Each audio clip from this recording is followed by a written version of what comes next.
Praise lord. ప్రియమైన విశ్వాసులారా, దేవుని కృపను బట్టి మీరందరూ క్షేమంగా ఉన్నారని నేను నమ్ముచున్నాను.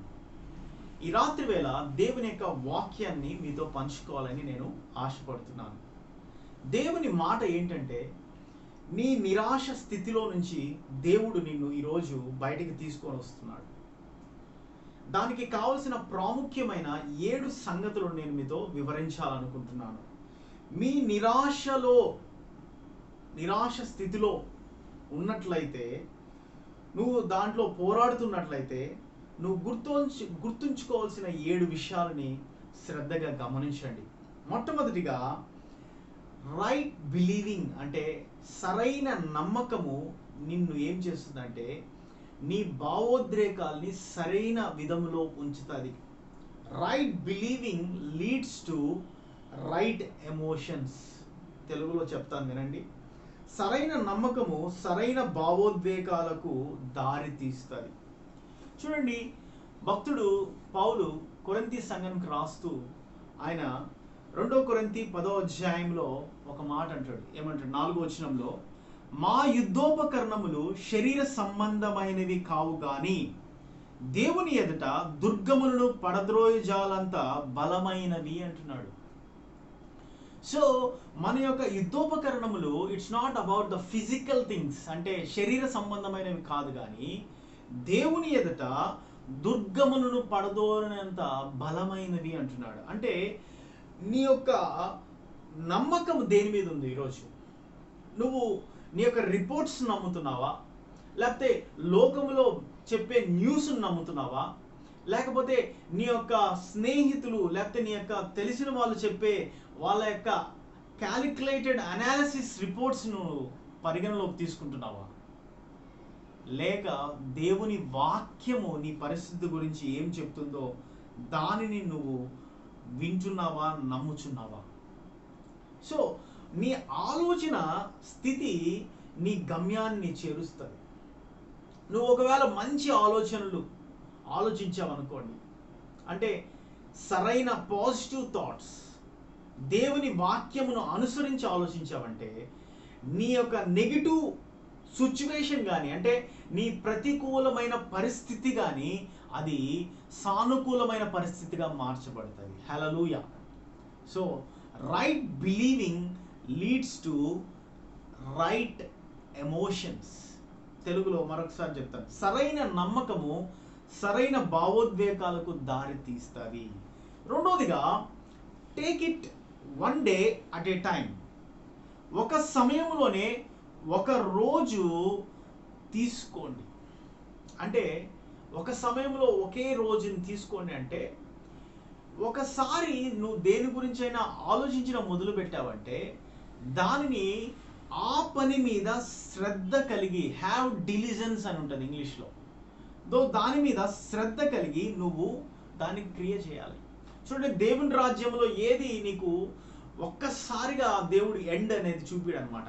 నీ జీవితంలో ఆయన ఎంత స్థాయిలోకి నిన్ను తీసుకొని పోవాలనుకుంటున్నాడో, లేకపోతే నిన్ను ఎంతగా హెచ్చించాలనుకుంటున్నాడో, లేకపోతే నిన్ను ఎంతగా అభివృద్ధి పరచాలనుకుంటున్నాడో, ఆయన మొట్టమొదటి స్థాయిలో నుంచి వెంటనే నిన్ను ఫైనల్ డెస్టినేషన్ అనేది చూపించాడు అనమాట. ఒక్కొక్క మెట్టు నీకు విశ్వాసమును ఆయన నువ్వు పెంపొందించుకున్నది కొలది నీకు పరీక్షల ద్వారా దాని యొక్క అనుభూతిని పొందుకుంటూ వస్తావు. చూడండి, దావీదు జీవితంలో దావీదు ఒక్కసారిగా మహారాజు కాలేదండి.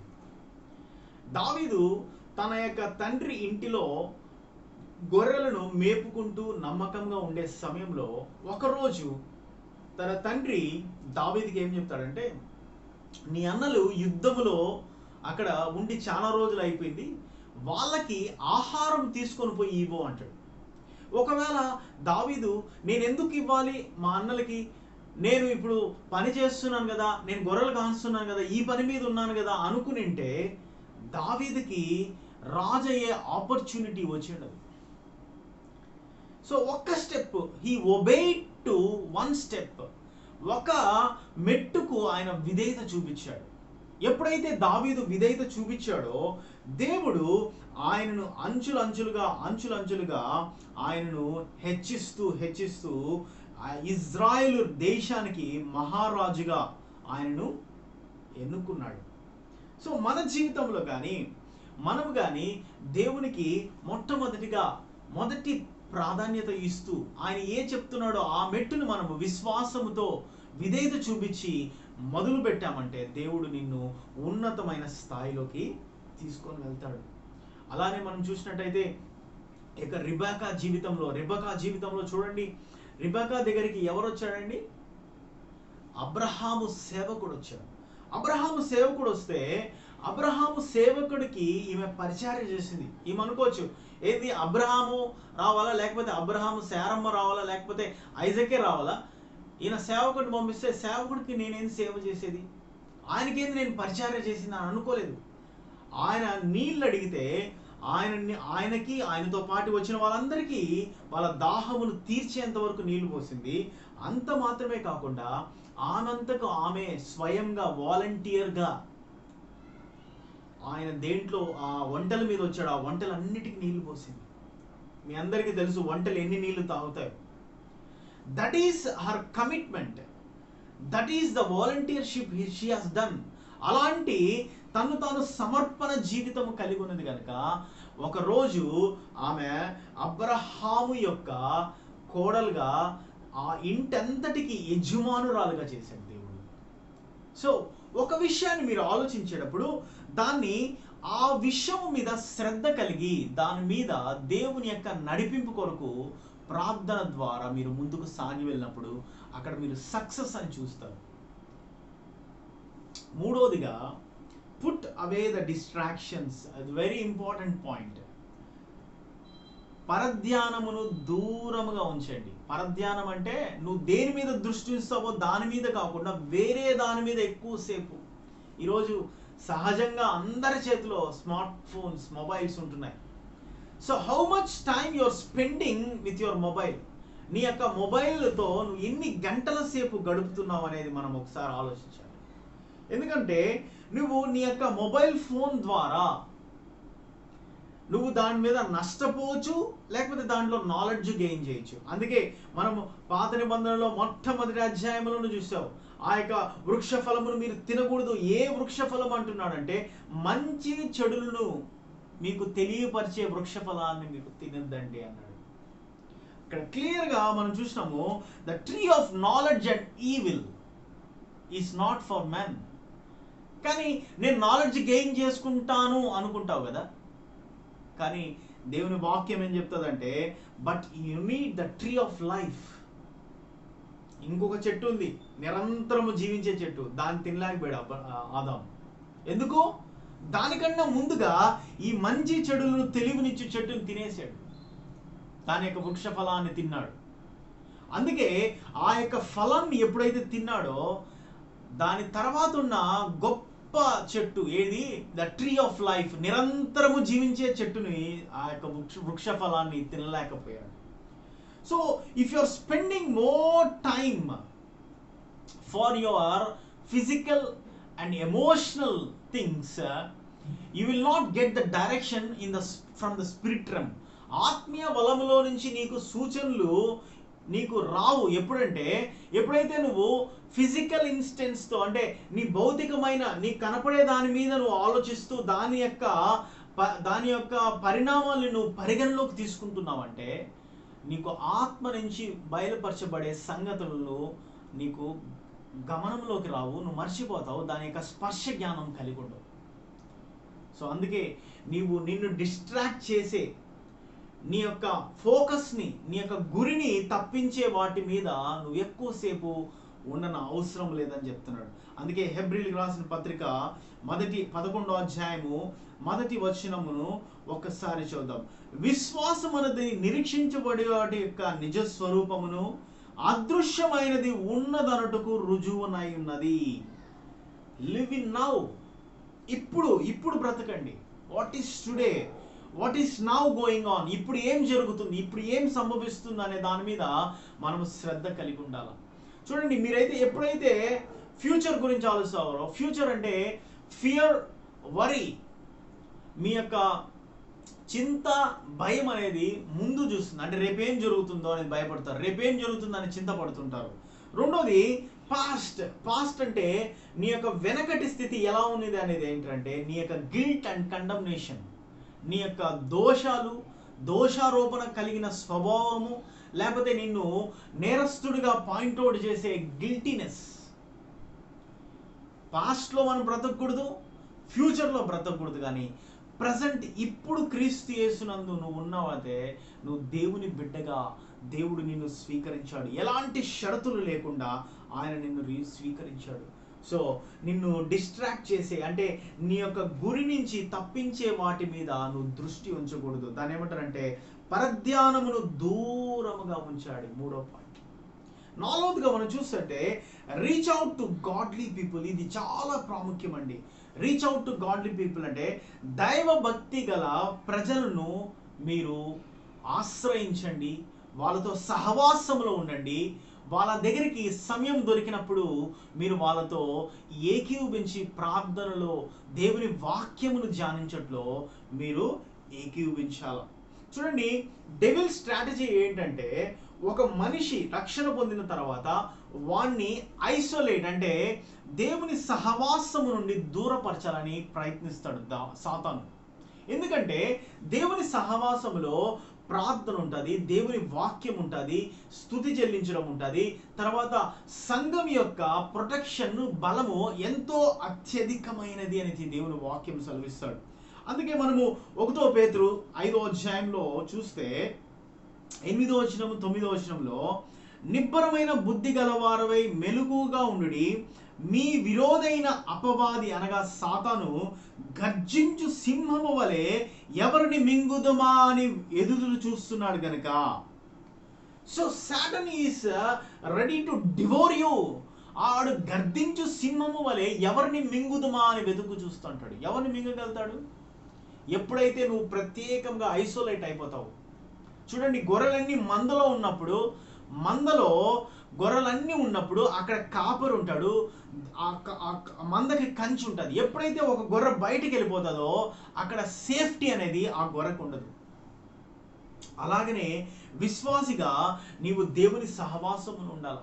గత వారం అంతా నేను అనేక విషయాలు మాట్లాడుతూ అపోస్తల కార్యములు 2వ అధ్యాయం 42వ వచనం మీతో పంచుకుంటూ వచ్చాను. అపోస్తల బోధ యందును, సహవాసమందును, రొట్టె విరుచుట యందును, ప్రార్థన యందును వీరు ఎడతెగక ఉండిరి.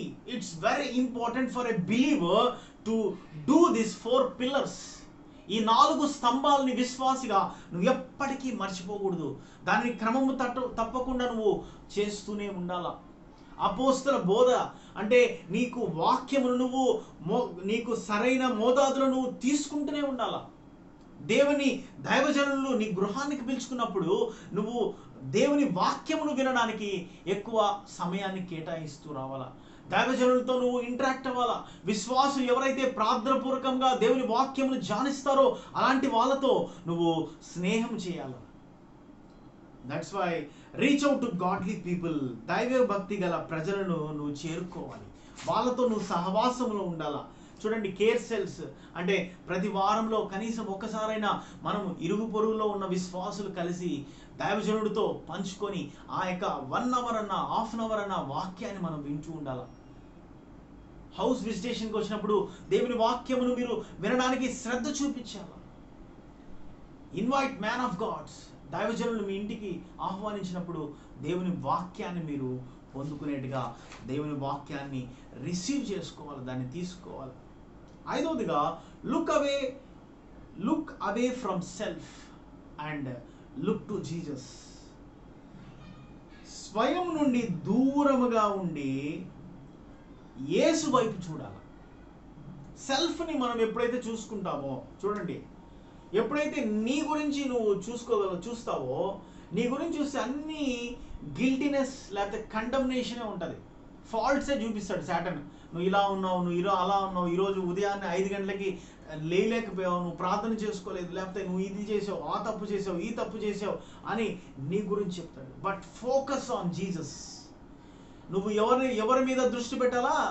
యేసయ్య మీద దృష్టి పెట్టాలా. Focus on Jesus who is the author and finisher of your faith. విశ్వాసమును కర్తయు దాన్ని కొనసాగించు క్రీస్తు వైపు చూడాలా. బికాస్ సాతాను గురించి బైబిల్లో ఏమంటుందంటే వాడు అపవాది, మోసకుడు, అక్యూజర్ ఆఫ్ బ్రదరన్, అంటే నీ తోటి సహోదరుల మీద నింద మోపేవాడుగా ఉంటాడు. హీబ్రూ పదం ఏముంటుందంటే హెస్టోన్ అని ఉంటుంది, అంటే నింద మోపే అపవాదిగా వాడు ఉంటున్నాడు. So more you look to yourself, you will see the darkness. నువ్వు ఎప్పుడైతే నీ గురించి నువ్వు చూసుకోగలుగుతావో నీలో ప్రైడ్, గర్వం అనేది వస్తుంది. అంత మాత్రమే కాకుండా నీలో చీకటి అనేది బయటపడుతుంది.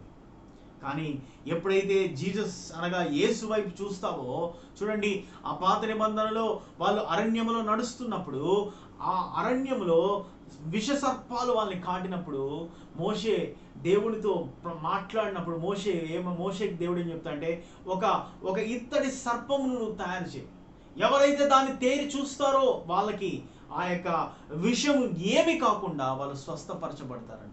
ఈరోజు నీ పరిస్థితిలో నువ్వు రోగంతో బాధపడుతున్నావేమో, లేకపోతే నువ్వు ఆర్థికమైన ఇబ్బందులో బాధపడుతున్నావేమో, లేకపోతే నీ కుటుంబంలో శాంతి సమాధానం లేకుండా బాధపడుతున్నావేమో, నీ యొక్క పరిస్థితులు వికటించిపోయినాయేమో, నువ్వు ఒకవేళ నీ జీవితంలో ఇంకా నాకు హోప్ లేదనుకుంటున్నావేమో. కానీ దేవుడు ఈరోజు ఏమంటాడంటే లుక్ అన్ టు మీ, నా వైపు చూడు. The author and finisher of your faith is Jesus Christ. Jesus Christ is same today, yesterday and tomorrow. ఆయన నిన్న నేడు నిరంతరం ఏకరీతిగా ఉన్నాడు. ఇంకా నువ్వు ఆయన వైపు చూసినప్పుడు, ఆయన వైపు తేరి చూసినప్పుడు వాళ్ళ మొక్కలు ఎన్నటికీ లజ్జింపకుండా ఉండను అని వాక్యము సెలవిస్తుంది. కనుక నువ్వు నీ యొక్క సొంతం గురించి ఆలోచించదు, నీ స్వనీతిని ఆధారం చేసుకోవద్దు, కానీ యేసు వైపు చూచి నీ యొక్క పందెపు రంగంలో ఓపికతో పరిగెత్తాలని పౌలు భక్తుడు అంటున్నాడు. ఆరోదుగా meditate on God's love towards you. Meditate on God's love towards you. నీ పట్ల దేవుని ప్రేమను నువ్వు ధ్యానించాలా. నిన్ను ఎంతగా ప్రేమించాడో దేవుడు, నిన్ను ఎంతగా ప్రేమించాడంటే ఆయన సమస్తమును ఆయనను నీ కొరకై అప్పచెప్తూ వచ్చాడు. కీర్తన గ్రంథము 1వ అధ్యాయము 1వ కీర్తన 2వ వచనంలో యెహోవా ధర్మశాస్త్రమును దివారాత్రము ధ్యానించేవాడు ధన్యుడు, అతడు నీటి కాలువల యోరను నాటబడిందై ఆకు వాడక తన కాలమందు ఫలమిచ్చు చెట్టు వలె నుండును, అతడు చేయనంతయు సఫలమగును అని అంటారు వాక్యం. అసలు బైబిల్లో సక్సెస్ అనే మాట మొట్టమొదటిగా ఎక్కడ చూపిస్తారు తెలుసా? యెహోషువ గ్రంథం 1వ అధ్యాయం 8వ వచనంలో ఉంటుంది. సక్సెస్, నువ్వు ఈ ధర్మశాస్త్రం దివారాంతరము ధ్యానించిన ఎడల నువ్వు వర్ధిల్లెదవు అని ఉంటుంది తెలుగులో, బట్ ఇంగ్లీష్లో సక్సెస్ అని ఉంటుంది. నీ జీవితంలో సక్సెస్ని నువ్వు చూడాలి అంటే you should meditate the word day and night. అంటే దేవుని వాక్యమును నువ్వు చదివినప్పుడు, దేవుని వాక్యమును నువ్వు విన్నప్పుడు నీ జీవితంలో అది గొప్ప మార్పును తీసుకొని వస్తుంది. అందుకే కీర్తనకారుడు 128వ కీర్తనలో ఆయన ఒక మాట అంటున్నాడు 2వ వచనంలో, మీరు వేకువన లేచి చాలా రాత్రైన తర్వాత పండుకొనుచు కష్టాజితమైన ఆహారమును తినుచుండ వ్యర్థమే అంటున్నాడు. కానీ తన ప్రియులు నిద్రించుచుండగా ఆయన వారికి ఇచ్చుచున్నాడు. See my beloved friend, if you are a believer, you are beloved in God's sight. నువ్వు విశ్వాసివైతే నువ్వు దేవుని దృష్టిలో ఎంతో ప్రియమైన విలువ కలిగిన వాడు. చూడండి, యేసుక్రీస్తు ప్రభు మానవ రీతిగా ఈ లోకములకు వచ్చినప్పుడు ఆయన రక్త మాంసములో పాలివాడై ఆయన దేవుని ఆజ్ఞను శిరస వహిస్తూ బాప్తిసం ఇచ్చి యోహాను దగ్గర బాప్తిసం తీసుకున్నప్పుడు ఆయన అరణ్యంలోకి కొనుక్కోబడ్డాడు ఆత్మచేత. దానికన్నా ముందుగా దేవుడు ఆయనకు ఒక సీల్డ్ సర్టిఫికెట్ ఇచ్చాడు. ఏంటో తెలుసా? ఈయన నా ప్రియ కుమారుడు, ఈయన యందు నేను ఆనందించుచున్నాను. That's word is enough for Jesus. ఆ మాట చాలు యేసయ్యకి ఈ లోకములో ఆయనకు అప్పచెప్పిన పనిని నెరవేర్చి వెళ్ళిపోవడానికి.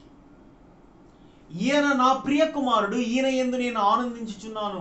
అందుకే ఎప్పుడైతే ఆత్మచేత అరణ్యంలోకి కొనుక్కోబడ్డాడో, శోధన సాతాను వచ్చినప్పుడు యేసయ్య ఫస్ట్ ఎన్కౌంటర్ అటాక్ ఏంటంటే పవర్ఫుల్గా ఇచ్చాడు. మనుషుడు రొట్టె వలన మాత్రమే కాదు కానీ దేవుని నోట నుంచి పలకబడిన ప్రతి మాట వలన జీవించును అన్నాడు. హల్లెలూయా మై ఫ్రెండ్. ఈరోజు నీ యొక్క నిరుత్సాహం ఏంటి? నీ రోగము తగ్గదని బాధపడుతున్నావా? డాక్టర్స్ టైం ఇచ్చేసారా నువ్వు కొన్ని రోజుల్లో చనిపోతావనేసి? But God is El Shaddai, సర్వశక్తిమంతుడైన దేవుడు నీకు దేవుడై ఉన్నాడు గనుక ఆయన పొందిన గాయముల ద్వారా నువ్వు స్వస్థపరచబడ్డావు. ఈరోజు నీ జాబ్లో సెక్యూరిటీ లేదా? నీకు ఉద్యోగం తీసేస్తారని చెప్పారా? లేకపోతే నీ శాలరీ సరిగ్గా పే చేయడం లేదా? నీకు హాఫ్ శాలరీలు ఇస్తున్నారా? నీ టీఏ డిఏ అలవెన్స్లన్నీ కట్ చేసేసారా? నీ ఉద్యోగం పోతుందని నువ్వు భయపడుతున్నావా? క్రీస్తు యేసు మహాదర్శనంలో నీ ప్రతి అవసరములు తీర్చబడతాయి. That's a word for you. నీలో భయం ఉందా? నీలో ఒక గిల్టీ కాన్షియస్నెస్లో ఉన్నావా? నువ్వు నిరాశలో ఉంటున్నావా? డిప్రెషన్లో ఉంటున్నావా? దేవుడు ఈరోజు నీకే ఈ మాటలు చెప్తున్నాడు. నీ పరిస్థితిని ఆయన తారుమారు చేసి నిన్ను తిన్ననైన మార్గములో నడిపించి, నిన్ను చక్కనైన మార్గములో నిన్ను నడిపించే దేవుడుగా ఉంటున్నాడు. You are God's beloved. ఇది మర్చిపోకూడదు. నువ్వు దేవునికి ప్రియమైన వాడవు. నువ్వు దేవునికి ప్రియమైన దానివి. నిన్ను మనుషులు రిజెక్ట్ చేయొచ్చు, నీ కుటుంబం నిన్ను త్రోసిపుచ్చచ్చు, నీ కుటుంబం నిన్ను వెలివేయచ్చు, నువ్వు బాగా నమ్మిన వాళ్ళు నిన్ను మోసం చేయొచ్చు. కానీ ఈరోజు దేవుడు నిన్ను ప్రేమతో స్వీకరిస్తున్నాడు. ఆయనకు నువ్వు ప్రియమైన వాడివిగా, ప్రియమైన రాలుగా ఉంటున్నావు. That is word for you. ఈరోజు ఈ మాటను నువ్వు పొందుకోవాలా? ఆఖరిగా, don't give up, that is a hope. వదులుకోవద్దు ఆశను. నీకు ఒక నిరీక్షణ ఉంది, రక్షణ పొందిన విశ్వాసిగా. ఆ యొక్క నిరీక్షణ ఏంటంటే యేసయ్య. ఆ నిరీక్షణ ఏంటంటే యేసయ్య. ఈరోజు నీ పరిస్థితిలో నువ్వు చేయి జారిపోయింది, అంతా అయిపోయింది, ఇంకా నా వల్ల కాదు అని అనుకుంటున్నావేమో. ఒక మాట భక్తుడు హోషేయ ఏమంటున్నాడో ఆ మాటను చదివి మనం ముందుకు వెళ్దామండి. ఇక్కడ ఏమంటున్నాడంటే, అక్కడ నుండి దానిని తోడుకొని వచ్చి దానికి ద్రాక్ష చెట్టులనిత్తును, ఆకోరు లోయను నిరీక్షణధారముగా చేసేదను. ఆకోరు అంటే ఏంటో తెలుసా? శ్రమలు. శ్రమలలో ఉన్న నీకు నిరీక్షణధారముగా దేవుడు చేస్తానంటున్నాడు. So don't give up, have faith in Jesus. Don't give up, have faith in Jesus.